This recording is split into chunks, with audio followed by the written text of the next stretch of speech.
कि घूम घूम के श्रीमद् भागवत चारों तरफ कहते हैं, तो आपको लग रहा है कि एक बड़ा व्यापक बदलाव आ रहा है इसकी वजह या से? माता पिता के साथ कैसा व्यवहार हो, पति पत्नी में कैसा व्यवहार हो, तंत्र मंत्र मानती हैं? देखिए, जीव हिंसा तो हमारे यहाँ ठीक नहीं ही मानी गई है, तो उसको बैलेंस करने के लिए धर्म भी बढ़ रहा है। यूनिवर्सिटी का क्या रोल रहा है, इलाहाबाद यूनिवर्सिटी का, जो आप आजकल कथा कर रहे हैं? विकृतियाँ आएंगी तो निश्चित कृष्ण जैसा कोई व्यक्तित्व आएगा और युग पुरुष आएगा।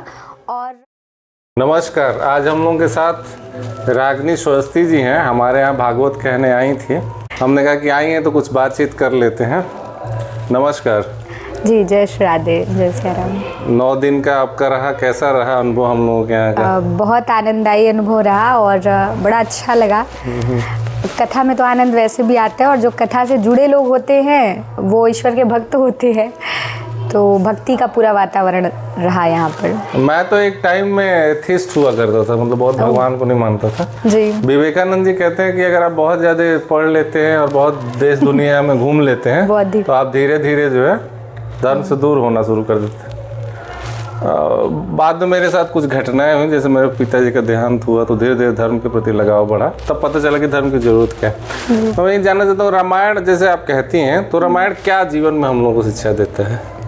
देखिए, रामायण जो है वो एक तरीके से हम लोगों के लिए दर्पण है। जैसे हम मुख देखते हैं ना, तो शीशे में यदि देखते हैं तो कोई कमी है अपने चेहरे पर तो उसको सही कर लेते हैं। बाल खराब है तो बाल ठीक कर लेंगे, कुछ लगा है तो उसको ठीक कर लेंगे।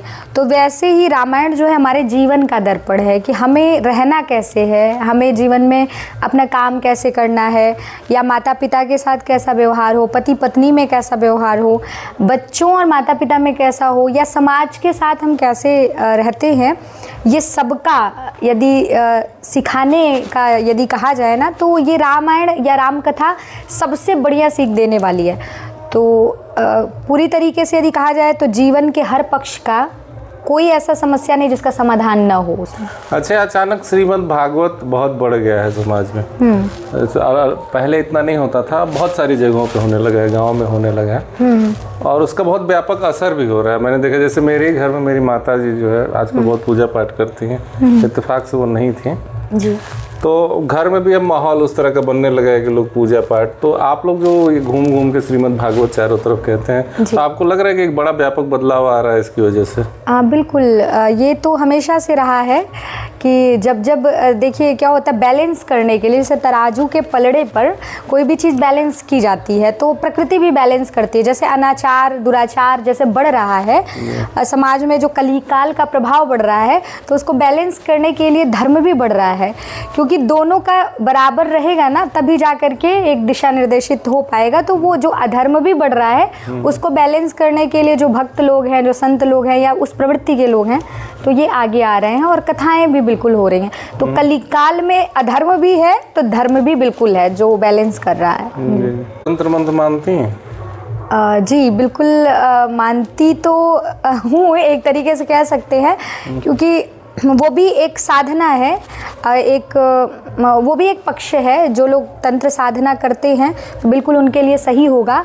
मेरा बहुत अनुभव तो नहीं है उधर, लेकिन कोई ना कोई विद्या यदि है, बनी है, तो उसका कोई ना कोई लॉजिक होगा, तर्क पर आधारित होगी, और कोई विधान तो होगा। यदि बना है तो निश्चित होगा। आप इलाहाबाद यूनिवर्सिटी से भी पढ़ी हुई हैं जी। रागिनी जी हम लोगों की जूनियर रही थी वहाँ पे, तो यूनिवर्सिटी का क्या रोल रहा, इलाहाबाद यूनिवर्सिटी का, जो आप आजकल कथा कर रही हैं, तो उसमें क्या रोल रहा उसका? इलाहाबाद यूनिवर्सिटी जो है, जो हमारा विश्वविद्यालय परिवार, ये प्रश्न इसलिए पूछे, यूनिवर्सिटी वाले सबसे ज्यादा देखेंगे, बिल्कुल उनको जब पता चलेगा तो। विश्वविद्यालय परिवार में ना, वहाँ इलाहाबाद में एक विशेषता रही है कि सब लोग यूनाइटेड रहते हैं, एकता है। और जैसे हम लोग सुनते हैं, जैसे आपको मैंने सुना इलाहाबाद विश्वविद्यालय, तो एक अलग सा लगाव हो जाता है ना, कि हाँ अरे हमारे विश्वविद्यालय, हाँ सहयोगात्मक होता है। तो निश्चित ये विशेषता रही है। और यूनिवर्सिटी में कोई भी, मुझे लगता है जिसने भी पढ़ा है ना, वो उसका बर्बाद नहीं हुआ है। कुछ ना कुछ किसी न किसी क्षेत्र में वो अच्छा ही करता है। तो विद्यालय ने बहुत कुछ हम लोग को, विश्वविद्यालय ने आगे बढ़ाया है, चाहे बोलने की प्रवृत्ति हो, या किसी पढ़ाई के ही क्षेत्र में हो, तो विश्वविद्यालय का सहयोग रहा है। वहाँ के जो प्रोफेसर हैं उन लोगों ने सबने बहुत सहायता की है। कथा के भी क्षेत्र में मेरा जब वो लोग जानते थे तो छात्रावास में मैं जब गई तो पहले तो यहाँ के लोग कह रहे थे कि अरे कैसे छात्रावास में रहना होगा, क्योंकि वहाँ लहसुन प्याज आप नहीं खाते हो तो कैसे हो पाएगा। पर इतना सहयोगात्मक उन लोग का रवैया रहा कि जैसे पता चला, जो हमारी वार्डन थी, जो सुप्रिटेंडेंट थी, उन लोगों ने कहा कि आप कथा करती हो, लहसुन प्याज नहीं खाती, तो कोई बात नहीं, आपके लिए ये विशेष व्यवस्था हो जा रही है कि आप अपने से बना सकते हो सब्जी, रोटी भले में से ले लो। तो ये हमेशा से सहयोग रहा तो है। हॉस्टल में भी आप अपने से ही सब्जी अलग से बनाते जी बिल्कुल बिल्कुल, क्योंकि बिना लहसुन प्याज तो बड़ी परेशानी होती होगी कहीं जाते होंगे आप लोग तो। हाँ बिल्कुल, लेकिन फिर भी हो जाता था। रामायण का आपने बताया कि जीवन जीना सिखाता है, जो संबंध है पति के साथ, पत्नी के साथ, माँ के साथ, तो रामायण क्या महाभारत क्या हम लोगों को सीख देता है? महाभारत भी ये सीख देता है कि जब भी कोई अधर्म कार्य होगा और जब भी समाज में ऐसी विकृतियाँ आएंगी तो निश्चित कृष्ण जैसा कोई व्यक्तित्व आएगा और युग पुरुष आएगा और फिर से धर्म की स्थापना करेगा।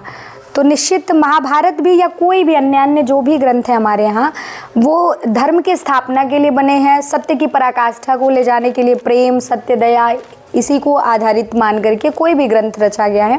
तो महाभारत में भी है कि एक तरफ कौरव पक्ष है जो कि विशाल सेना है और पांडव हैं जो कि अल्प संख्या में है, लेकिन बुद्धि बल और कृष्ण के सहयोग से विजय प्राप्त करते हैं। तो अधर्म हारता ही हारता है, ये महाभारत। आपको लगता है कि धर्म के लिए हिंसा करना चाहिए? जैसे हिंदू धर्म तो अहिंसा को बढ़ावा देता है, तो अगर धर्म स्थापना के लिए हिंसा किया जाए तो सही है वो? हिंसा उसको नहीं कह सकते, एक धर्म युद्ध का नाम दिया गया है, वो हिंसा का नाम नहीं। महाभारत को कहते हैं कि धर्म युद्ध है, क्योंकि देखिए अधिकार खोकर बैठ रहना यह महादुष्कर्म है, न्यायार्थ अपने बंधु को भी दंड देना धर्म है।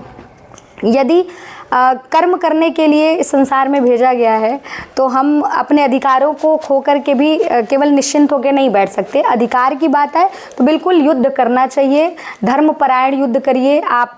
लोक नीति जैसा है, मतलब राजनीति एक शब्द जुड़ा है ना, तो राज में नीति भी होनी चाहिए, मतलब नीतिगत कोई कार्य हम करें, अनीति वाला ना हो, अधर्म वाला ना हो। बाकी उसको हिंसा शब्द नहीं, धर्म युद्ध कह सकते हैं, बिल्कुल करना चाहिए अपने अधिकारों के लिए।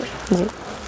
जो धर्म है, जैसे हिंदू धर्म है, वो काल परिस्थिति के अनुसार होता है, और भी धर्म है, कंट्रोवर्शियल टॉपिक हो जाएगा, मैंने उस पर जाना चाहूँगा, नाम लेना क्या, लेकिन मैंने उन जगहों पे मैं गया हूँ जहाँ वो दूसरे धर्मों की उत्पत्तियाँ हुई, तो वो परिस्थिति के अनुसार हुई, उस हिसाब से उनका खाना है, पीना है। हम लोगों के धर्म का जो है वो उस हिसाब से है जी। तो मुझे लगता है, क्या आपको लगता है कि ये जो भक्षण किया जाता है ठीक नहीं है? बिल्कुल, देखिए जीव हिंसा तो हमारे यहाँ ठीक नहीं ही मानी गई है। समय काल परिस्थितियाँ जिसमें रही होंगी, क्योंकि अब तो खाने के लिए बहुत साधन है, बहुत सारी वस्तुएं हैं उपभोग की मिली हैं, तो फल फूल और अन्य चीज़ें हैं, अन्न भी है, तो और मनुष्य को उसी हिसाब से बनाया गया है। जैसे हम कहते हैं ना कि जो जीव से कोई चीज़, जल हो, पानी हो, कुत्ता हो या जैसे शेर हो, सिंह है, तो वो जीभ से कोई चीज़ को लेता है स्वाद, पानी पीता है। तो जो जिह्वा से अपने लेते हैं उनको कहा गया कि वो भक्ष खा सकते हैं, या उनके लिए वो बना है। और मनुष्य के लिए है कि आप सात्विक भोजन करें, और उनका बनावट अलग है, वो उनके बिना मर जाएंगे अगर नहीं खाएंगे। तो अगर शेर को कहा जाए कि तुम अनाज खाओ तो नहीं खा सकता, और बाकी लोगों की कहानियाँ, धर्म की बातें कभी ख़त्म ही नहीं हो सकती हैं। बहुत सारी बातें थी जो करनी।